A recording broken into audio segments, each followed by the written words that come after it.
Okay, so this is iRacing Gen 4 Cup at Homestead-Miami Speedway. This was my first and only race of the week. This was on Wednesday at 10 p.m. and this was top split.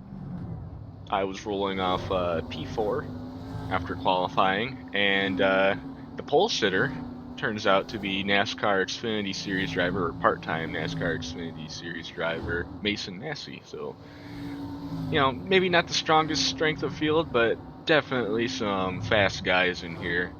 So coming to the start here, I get a pretty good launch with the leader. Everybody's pretty tight together. Leader's gonna go ahead and get clear going into turn one. Of course, they've got the advantage, and I wash up high a little bit to try to get a little bit of clean air and just get a better run off of two so that I can clear the 20 car to my inside, and from there just try to follow the Mike and Ike car here. The setup for this week was kind of tight on entry but super loose on exit, and here on lap 2 you're going to see just how loose it is as the Mike and Ike car gets low really early, gets a good corner. I turned down late to get a straighter apex, and the Mike and Ike car is just going to get really loose here, overcorrect, hit the wall, come off the wall, and slam into the wall pretty hard, and that's going to be our first caution, unfortunately. First restart of the race, single file restarts, of course, and kind of hard to time it with the leader. The leader's just always going to have a great advantage on these single file restarts, but being second in line makes it pretty easy. I don't have to worry too much about the guy behind jumping. And we just kind of settle in here. And my plan was to just roll the bottom. Try to preserve my tires and hopefully keep up with Mason here, but he's pretty fast. It's going to be difficult. Plus, I can get it to the bottom fairly consistently, but not nearly as consistently as Mason can. And I think as a result, I can neither keep up nor save tire quite as well as Mason. But as you can see on the onboard, kind of working the wheel on exit more than anything else. Tight on entry. Car's really stable. I got the brake bias rolled back all the way to 60, and then in race I rolled it back even further to -3, and I literally just ran that the entire race for brake bias.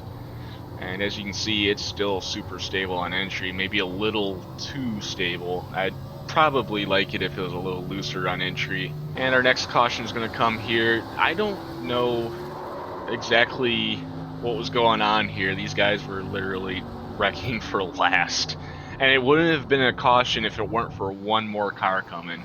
And unfortunately, cars on way down on the inside wall bring out the caution. I don't know why that is. It really didn't need to be a caution, but it was. So lap 14, we're restarting again. As you can see, leader gets a great jump, and we're just back to following him again. No need to pit. It is an 80 lap race. It's way too early to pit. You only get 2 tire sets, so you got to use them wisely. And you just got to settle back in. Hope for a good long run, but we're not going to get that long run because on lap 19 we're going to have ourselves another caution. And looks like somebody got loose above 14 there and spun him out. That right there, that 14 car, that's Gavin Fitzgerald. He's going to be a big factor towards the end of this race, so just remember him. So on the next restart, it's going to be pretty short-lived, as you're going to see here.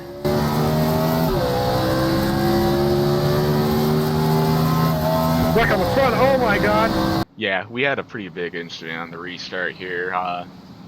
A lot of guys just don't understand how to do single file restarts, and it results in incidents that look like this.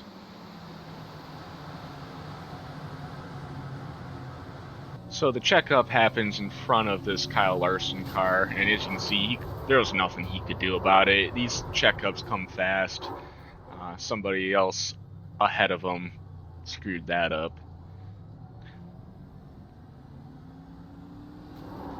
And that's a little embarrassing right there, too.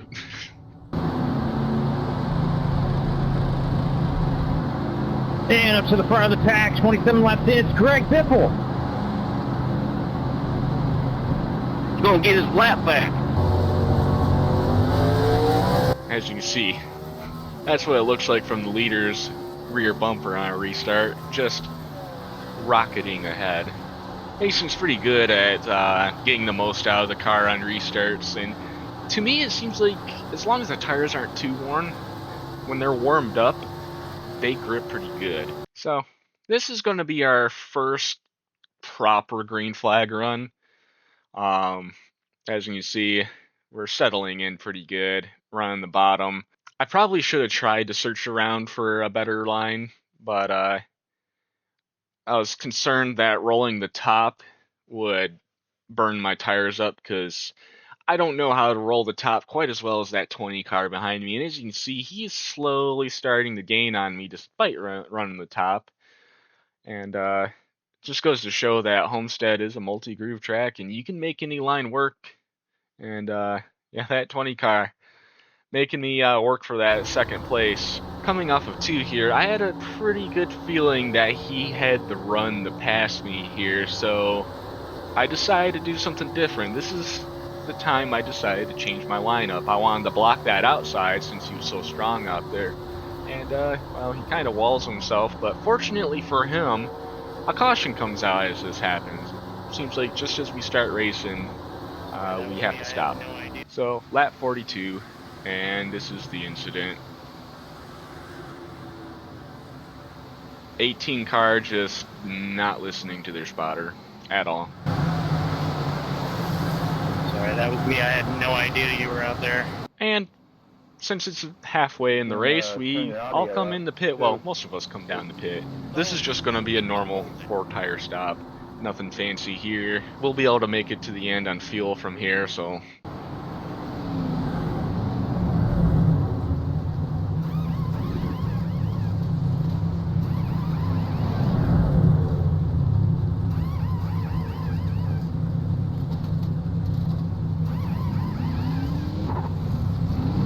Coming to lap 46 on the next restart, as you can see, quite a few people stayed out, and it created quite the log jam for the restart, but me and Mason were actually getting through the field pretty good. A little bit of incident to the inside that doesn't bring out the caution or any sort of chaos. But just as we start making our way through all these old tires, incident behind us. A 20 car that's been chasing us ends up getting spun in a 3-wide incident that tried to make itself a 2-wide incident. 3 wide, bro. Gavin here is going to come in for 4 tires after staying out on the last caution, and that will give us, me and Mason, the lead, and no traffic to contend with. Alright, next restart. I'm just gonna let you listen.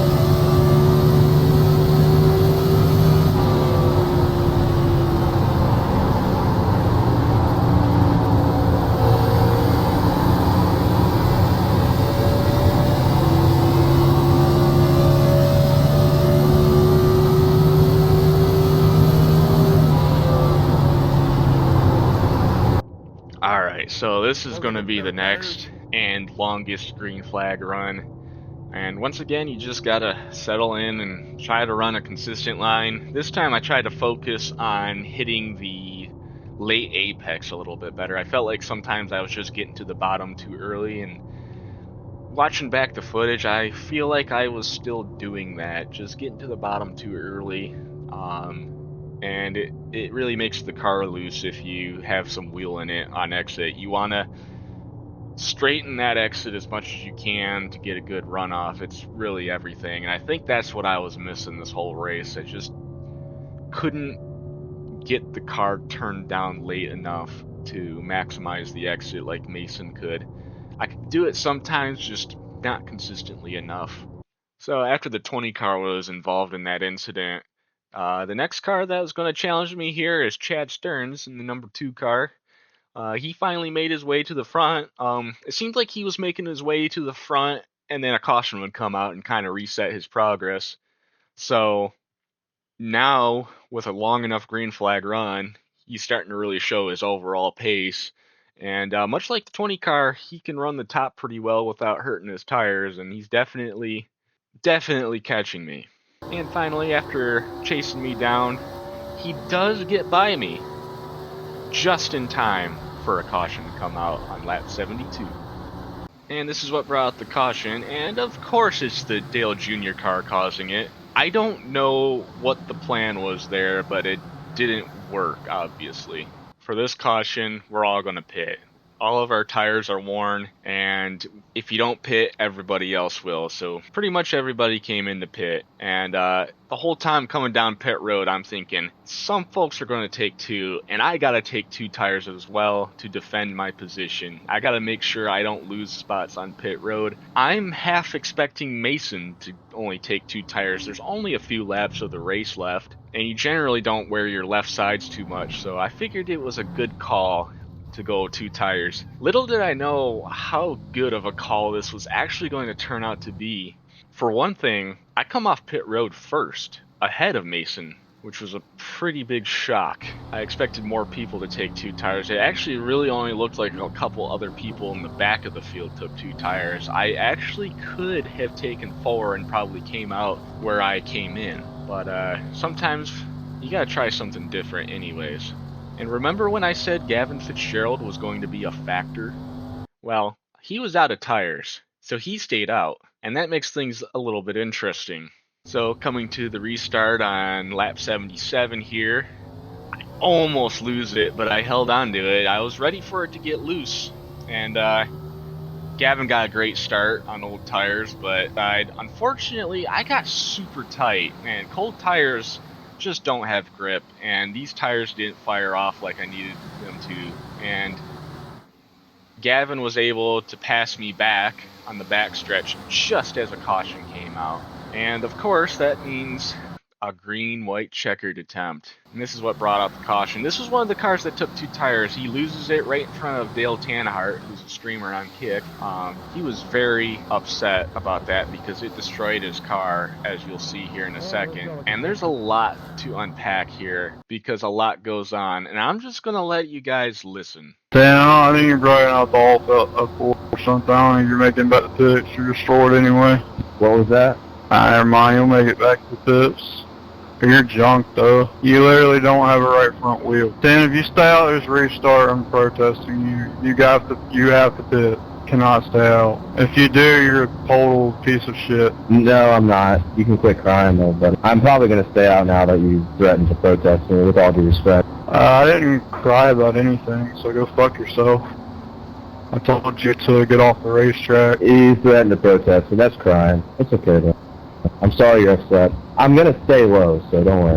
You don't have to cry anymore. I'm not crying about anything. People are human beings are usually have a tendency to be a piece of shit, so I just assume you're one of them. Telling you get the fuck off the track, not crying. You don't have to cry anymore. It's okay. I think the one car just likes to hear himself talk. I don't care what you people say. Y'all can all go fuck yourselves. I really don't care.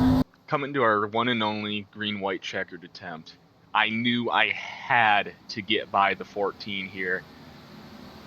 I don't know if I could have held off Mason, but I knew I had to clear the 14 as fast as possible before another caution comes out or before Mason has a chance to get around me. And coming down the backstretch, the caution comes out while I'm in the lead, giving me the win. And what do you know? What brought out the caution? Well,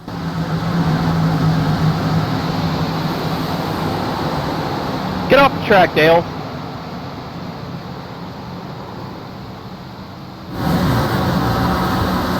No!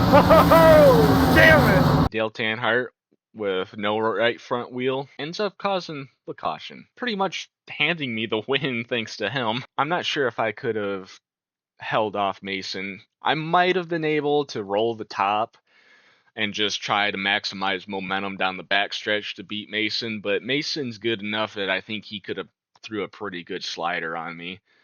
It's hard to say. We'll never know, but I take those wins however I can get them.